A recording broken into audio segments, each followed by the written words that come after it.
tous, aujourd'hui on se retrouve dans cette nouvelle vidéo. Aujourd'hui on se retrouve avec une amie. C'est une vidéo où on va vous parler des différentes figures de manège. Alors il y en a deux qu'on va pas vous parler parce que c'est des figures assez complexes et je vous les montrerai seule pour que je puisse mieux vous expliquer.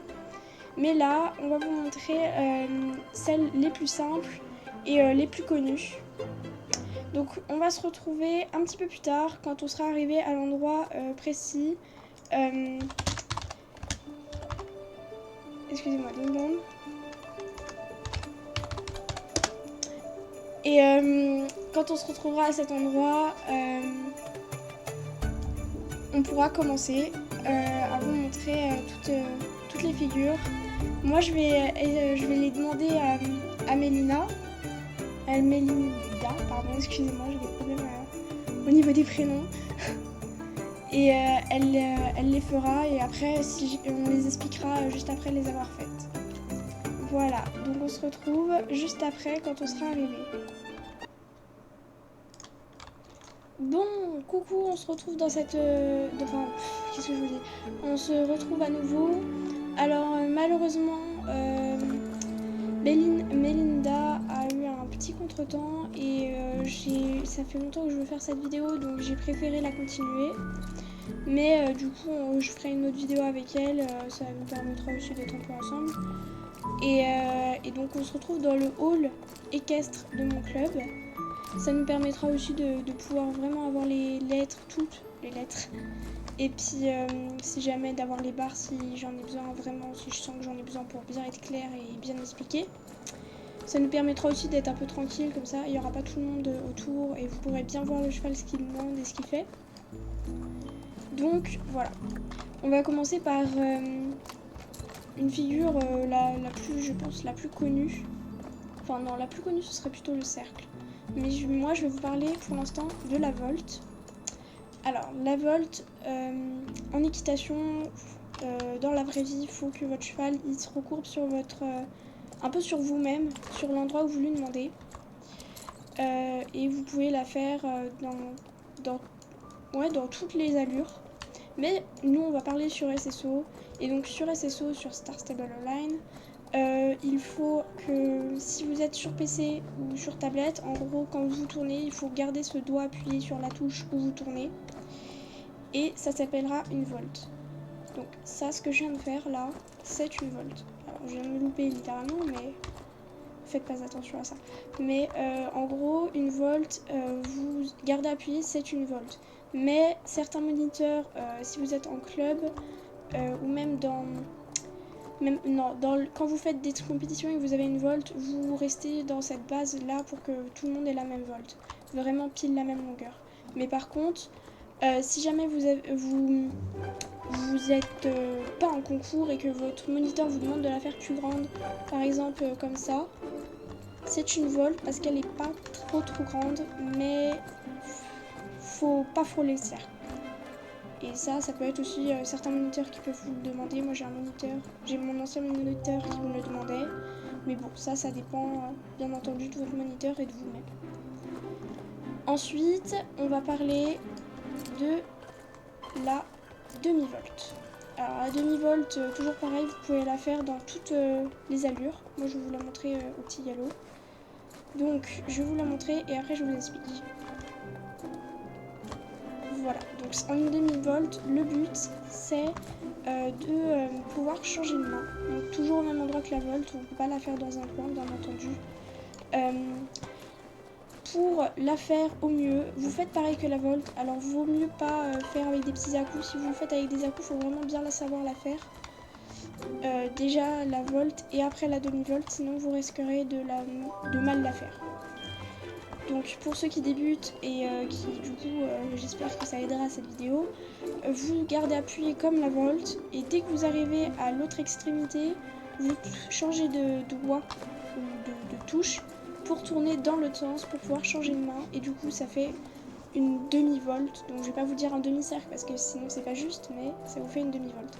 Là vous voyez ça fait une volte entière, un petit cercle entier on va dire. Et là si je fais ça, donc une demi-volte, ça fait une moitié de petit cercle, une moitié de volte. Ensuite, je vais vous parler donc d'une volte un petit peu moins connue, qui s'appelle la volte renversée. Alors, moi j'ai déjà entendu d'autres noms, mais ils ne sont pas justes. Je me suis renseignée avant, bien sûr. Et donc, ce sont une volte renversée. Moi, je donne toujours cet exemple parce que sur SSO, je propose parfois de faire un petit peu des cours. Et donc, moi, je donne toujours cet exemple. Ça ressemble un peu à une glace. Donc, en gros, vous allez commencer par le cône, donc une ouverture, un peu comme si vous partiez pour un triangle. Vous savez, un triangle, vous feriez vite comme ça, quoi. Là, ça ferait un triangle. Bah, vous partez comme un triangle, comme ça, comme si vous partez de la pointe. Et après, vous faites une volte. Donc, ça va vous faire, en gros, une glace. C'est un peu dur de la visionner. Je vais regarder vite fait s'il n'y a pas dans les parcours, un parcours qui peut vous aider à mieux la visualiser. Normalement, il y a un parcours, mais lequel, je ne sais pas trop.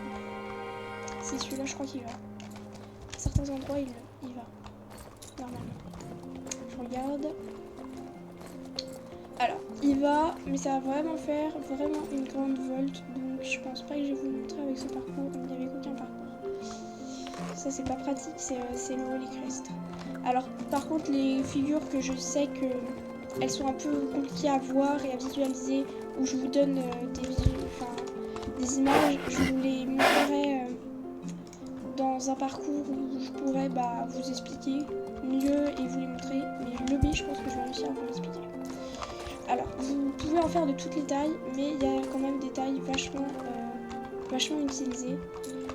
Donc, la première, là je vais vous en faire une grande parce que je ne peux pas faire autrement, parce qu'avec ce parcours, je peux pas faire autrement. Donc, vous faites votre cône, du coup. Vous allez un peu plus loin que le plus haut, on va dire. Et vous allez venir faire votre volte. Mais celle-là, c'est limite pas une volte renversée, mais c'est surtout pour que vous ayez l'image un peu en tête. Parce qu'une volte renversée, ça ressemble plutôt... Enfin, là, ça me faisait littéralement presque un cercle. Un demi-cercle, du coup. Donc, ça allait pas vraiment. Mais c'est pour que vous voyez un peu à quoi ça doit ressembler, quoi. Donc, voilà, vous allez loin. Et puis après, vous avez votre demi-volte. Donc en fait, en gros, c'est un départ de triangle en partant du sommet avec après une demi-volte. Donc ça fait une glace. En commençant toujours, bien sûr, par le cône.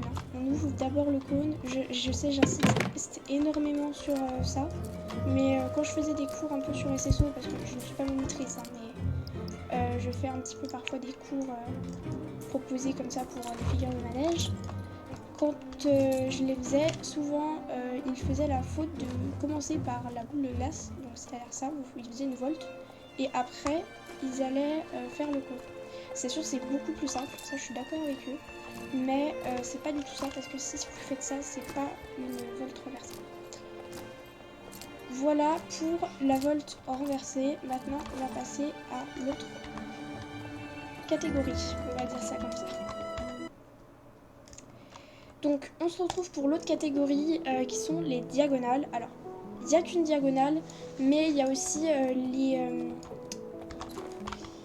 les croisés, pardon, pas les croisés, je me trompe tout le temps, excusez-moi vraiment pour ça, je me trompe vraiment à chaque fois pour celui-là.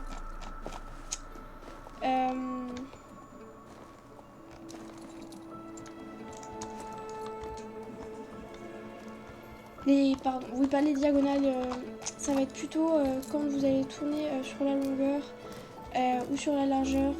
Ça ressemble à une diagonale, mais c'est pas ça. Voilà, les doublés. Désolée, j'ai vraiment des trous de mémoire. Avec ceux-là, je confonds. En fait, j'ai eu un moment, une monitrice qui m'a dit diagonale. Et je suis restée sur ça. Et puis, tu auras notre cours de DRS, elle m'a dit ah non, je suis désolée, c'était les doublés. Et puis, même avant, déjà, je faisais un peu les fautes. Donc, du coup, maintenant, je la garde un peu la faute, même si je me souviens que c'est la faute.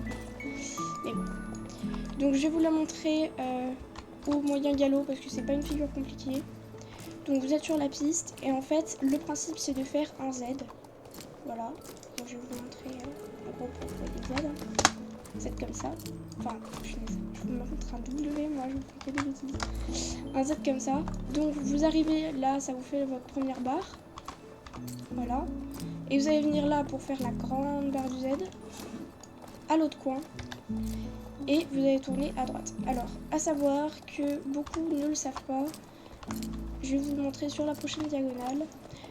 Donc, en gros, là, ici, vous avez un endroit où vous ne le voyez pas. Alors, vous restez dans votre même mesure. Vous avez un endroit où on ne le voit pas très bien. Je vais vous le montrer plus précisément là. Donc là, vous faites une diagonale. Le but étant de changer de main quand vous faites une diagonale, bien entendu. Soit vous apprenez par cœur les lettres, les noms des lettres pour faire vos diagonales suivant votre main. J'expliquerai ce que c'est après une main. Et comment la reconnaître. Mais ça, c'est pas forcément une solution parce que vous pouvez toujours vous tromper. À savoir que là, quand j'arrive comme ça, en sachant que je suis droite, vous voyez qu'il y a une plus facile ouverture ici. Et que ici, si je me positionne comme ça, cette ouverture pour mon cheval, il faut partir du principe que même si c'est SSO, ils sont vraiment basés sur la vraie vie. Donc là, le cheval, il va jamais tourner correctement. S'il tourne, c'est vraiment un bon cheval, mais il va avoir, pas des contractions, mais il va pas être très à l'aise. Donc voilà, il faut vraiment faire attention à ça. Et ça, c'est vraiment très important. C'est parce que si vous retournez là, déjà, vous êtes toujours sur la même main. Mais si je vous dis ça, c'est parce qu'il y en a souvent, ils arrivent par exemple donc sur cette main. Alors attendez, je vous donne un exemple. Vous êtes sur cette main. Voilà. Vous êtes sur cette main, comme ça. Voilà, celle-là. Et vous prenez celle-là. Donc c'est un peu dur à visualiser, mais déjà votre Z, il peut être bon, mais ça va pas être bon la diagonale. Vous allez voir. Moi, je suis pas du tout bien placée parce que j'ai tourné trop court. Là, vous arrivez et vous voulez changer de main. En sachant que ma main, c'était celle-là. Vous êtes bien d'accord que là, c'est cœur serré, que mon cheval, il va presque pas passer. Et là, c'est bien ouvert. Eh bien, je vais partir du principe que je devrais tourner là pour changer de main. Donc, une diagonale, c'est pour faire changer de main. Mais je vais vous montrer avec mon cheval si je tourne ce que ça va faire. Et ça fait pas un beau tracé parce que je vous rappelle qu'on est là aussi pour faire des beaux tracés. Donc déjà j'ai un peu de mal à passer par le milieu là. Bien sûr je me trompe de main. Donc vous êtes comme ça, vous arrivez. Voilà. Du coup en plus déjà c'est beaucoup plus dur de prendre correctement par le milieu et tout. Vous arrivez à votre diagonale, je vais accélérer un petit peu, ça ira plus vite, parce que le hall crest du club est vraiment très grand, et je vais littéralement me heurter dans la paroi, parce que c'est beaucoup trop court. Alors, il y a, imagine les Z et les savoirs, mais il y a quelque chose de très simple à savoir pour ne pas faire la boulette, pour ne pas vous tromper, c'est que si vous êtes à cette main, vous saurez que à chaque fois, quand vous êtes sur un petit côté, donc sur la largeur, on est bien d'accord que ça, avec mon curseur, là, c'est la largeur. Là, comme je suis, c'est une longueur, et là, c'est la largeur. Donc, sur la largeur, vous devez prendre le deuxième côté. C'est-à-dire que, je vais vous montrer, si vous êtes ici, ce sera forcément faux si vous prenez ce côté.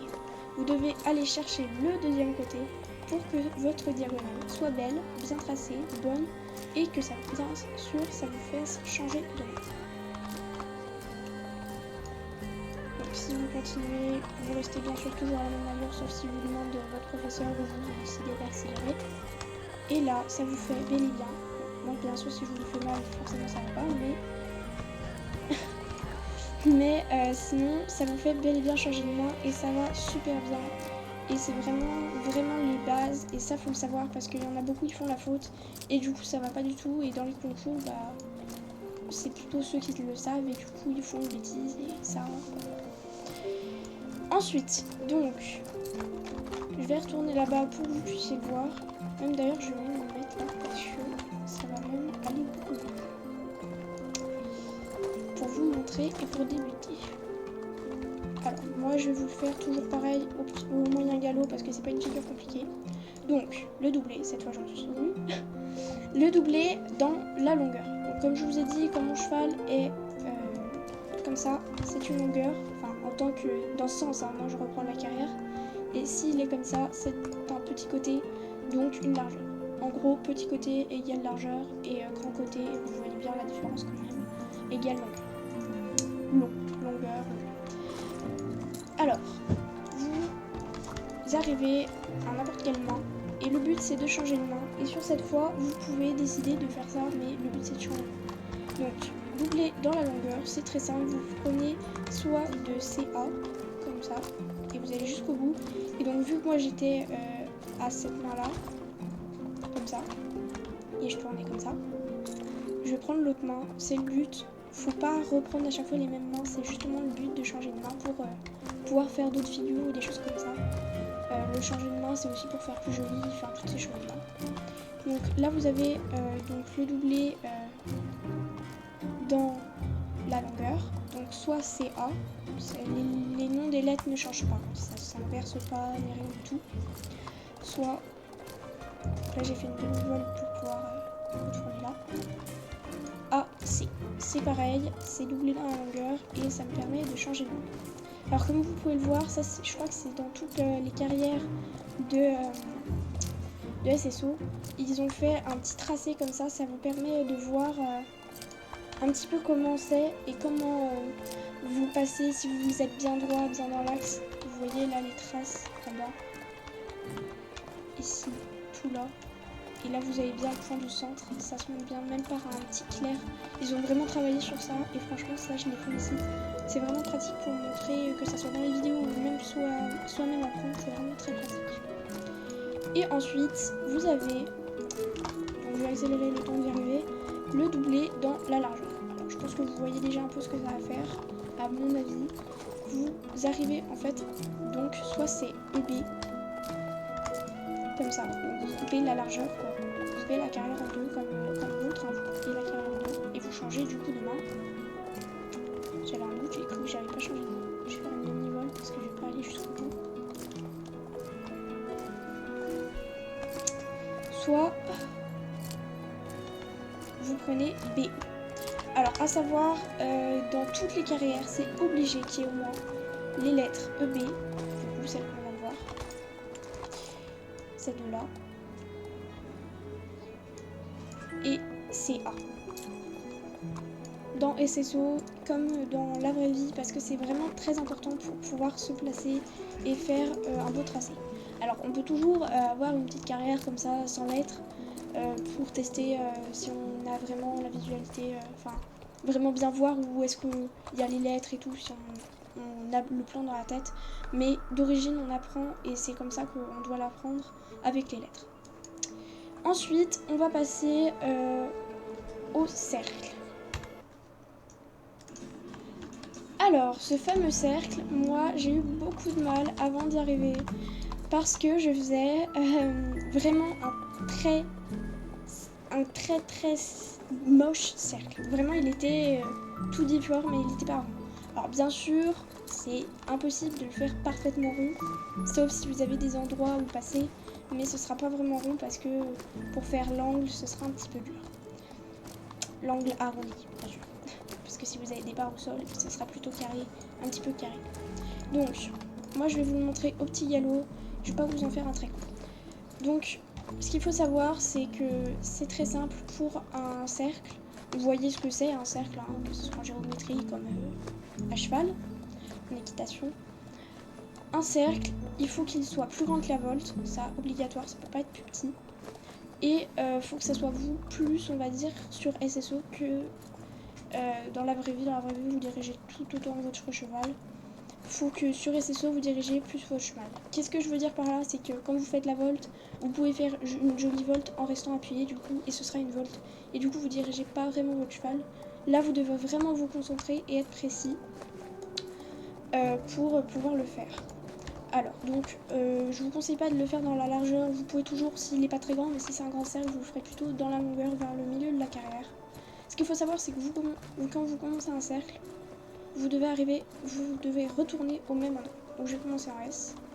Et là par exemple je vais me dire, allez, je vais taper sur ma touche où je tourne toutes les 1 seconde, toutes les 2 secondes, toutes les 3 secondes. Mais en fait le truc c'est juste d'être régulier. Alors il y a des fois encore, voilà, je suis pas régulière, bien entendu, on peut pas tout le temps être toute régulière, ou régulier, pardon. Mais en général, vous avez vraiment vous obtenez vraiment un cercle beaucoup plus haut. On peut croire qu'il y a vraiment des petits à-coups, oui, mais le tracé n'est pas vraiment tracé. Vous voyez justement, et depuis cette caméra, je ne sais plus où elle est. Enfin, il y a un poste, de toute manière, depuis ce poste ou depuis un autre poste, vous voyez un beau cercle rond. Ensuite, alors, nous, on va passer à autre chose. C'est pas trop une figure. Je vais vous montrer, vous allez voir. C'est juste un départ et je vais vous expliquer juste un langage qu'on a souvent dans le manège. Enfin, un petit langage qu'on utilise souvent.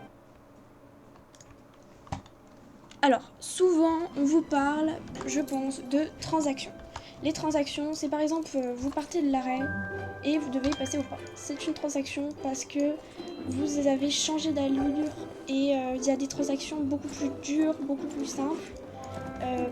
Mais par exemple, il y a la transaction qu'on fait au départ, arrêt, trop, par exemple. Alors, bien sûr, ce ne sera pas immédiat, contrairement à une autre transaction que je vous montrerai juste après. Mais ce sera quand même plus rapide que si vous êtes comme ça. 1, 2. Ce sera beaucoup plus rapide que si vous cliquez 1, 2 fois. Moi, je clique très rapidement et ça fait une belle transaction. Donc, il y a plein de transactions. Ça peut être pas petit galop, justement celle que je vais vous montrer juste après, qui est la plus utilisée dans le travail. Soit pas moyen galop. Voilà. Mais bien sûr, ce qu'il faut savoir, c'est que dans le manège, on n'utilise jamais le grand galop, sauf si on veut rejoindre vite une paroi, un endroit. Mais dans des figures, vous ne l'utiliserez jamais. Avec un prof, vous ne l'utiliserez jamais. Même si vous êtes en train de faire une volte, une diagonale, il ne faut pas l'utiliser. Vous attendez d'arriver patiemment à votre autre extrémité. C'est comme ça, et c'est pour faire un joli tracé, pour pas qu'au plein milieu, ça change d'allure. Alors, il y a des figures où il faut le faire, il y a des figures où vous pouvez le faire juste, vous pouvez, parce que ça fera pas moche, mais par exemple dans les diagonales, c'est hors de question, vous devez les respecter. Donc, gardez la même allure toujours. Donc, les transactions, je vous ai expliqué vite fait, donc c'est quand vous partez d'une allure et vous partez à une autre allure, que ça soit 3 allures plus loin, 4 allures plus loin, parce que oui, je peux faire 4, je peux être en reculant. Et demander de passer, donc je vais passer arrêt, pas trop petit vélo. Je peux même faire jusqu'à 5. Donc je suis en reculant, je dois passer au moyen galop. Voilà. Vous voyez, c'est vraiment très rapide. Et faut vraiment, c'est à force que vous y arriverez, parce que là par exemple, moi si j'avais pas pris le réflexe de refaire une touche, de refaire une touche en arrière, je serais partie au grand galop. Et donc ça, voilà, vous l'apprendrez avec le temps, vous le verrez avec le temps, que ça soit tout seul ou avec des vidéos, un prof.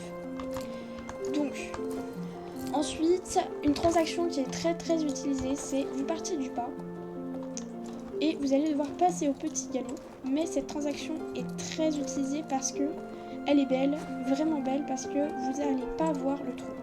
Je vais essayer de vous la faire, si j'y arrive, parce que je vous garantis rien.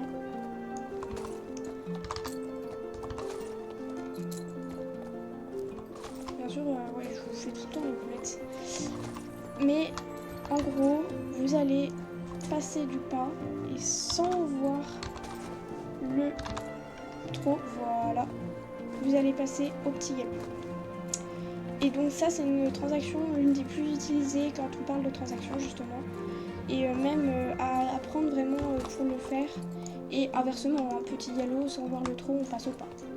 Après, il y a aussi la transaction qui est belle et pas très utilisée mais qui est jolie, c'est du trot au moyen galop.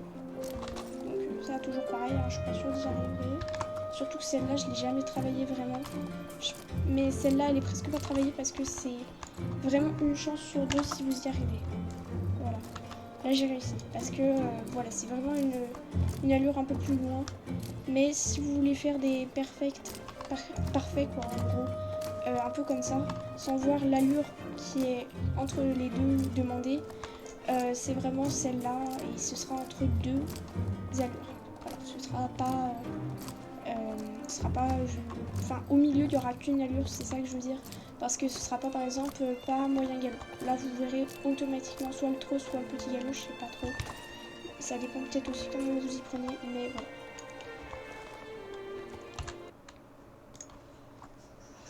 Donc voilà, j'ai fini de vous expliquer les figures les plus simples dans le manège. Donc bien entendu, je vous ferai une autre vidéo avec les lignes courbes et la serpentine, mais je préférais consacrer toute une vidéo à ces deux figures. Pourquoi? Parce que ce sont des figures où j'ai besoin de changer de carrière. J'aurais besoin du hall et caisse du club, et j'aurais besoin de la carrière de Morland aussi, et peut-être du village d'hiver s'il est toujours là, mais le hall équestre est beaucoup mieux. Donc il a vraiment toutes les lettres complètes et ça permet vraiment de voir, mais après c'est aussi parce qu'il est plus grand. Par contre il faut savoir que niveau lettres, je vous dis des bêtises, avec le village d'hiver c'est exactement pareil. Donc après pour le dressage je voulais juste vous dire qu'il y a des chevaux un peu particuliers, donc c'est des races que SSO a. Là vous savez celle-là de race, le Famonti, il est pas dans la vraie vie, bien entendu, mais ce que je veux dire c'est qu'il a l'andalou, donc il est considéré comme une race de dressage. Ce qu'il faut savoir c'est que principalement les races de dressage c'est on va dire l'andalou. Je crois qu'il y a le lipizzan ici, non il n'y a plus, ils n'ont pas mis, mais je crois qu'ils vont peut-être le sortir, je ne sais plus. Mais en tout cas ils vont sortir des nouveaux chevaux, mais en tout cas il y a le Lusitanian, l'andalou, donc le Famoussi aussi, voilà. Vous pouvez utiliser l'arabe, mais il n'est pas trop dans le dressage. Il y a toutes ces races un peu particulières qui sont vraiment gracieuses. Il y a le frison aussi, voilà, le frison, bien entendu. Et pour le saut, donc je vous ferai peut-être une petite vidéo, mais pour l'instant je suis pas assez expérimentée pour vous donner beaucoup d'explications dessus. Je vous apprendrai juste en une vidéo à compter les foulées, enfin vous expliquer à compter les foulées, quand c'est qu'on doit les compter, et puis d'autres trucs, une courbe aussi en saut, parce qu'il y a les courbes en dresse et en saut. Pour le dress, je sais pas ce que je vous réserverai plus tard, et je vous parlerai aussi un petit peu du cross. Je vous donnerai les différents noms d'obstacles et je vous les montrerai. Voilà. Donc voilà, c'était tout pour cette vidéo. J'espère qu'elle vous aura aidé, qu'elle vous aura plu. Et bien, je vous dis à une prochaine vidéo et au revoir.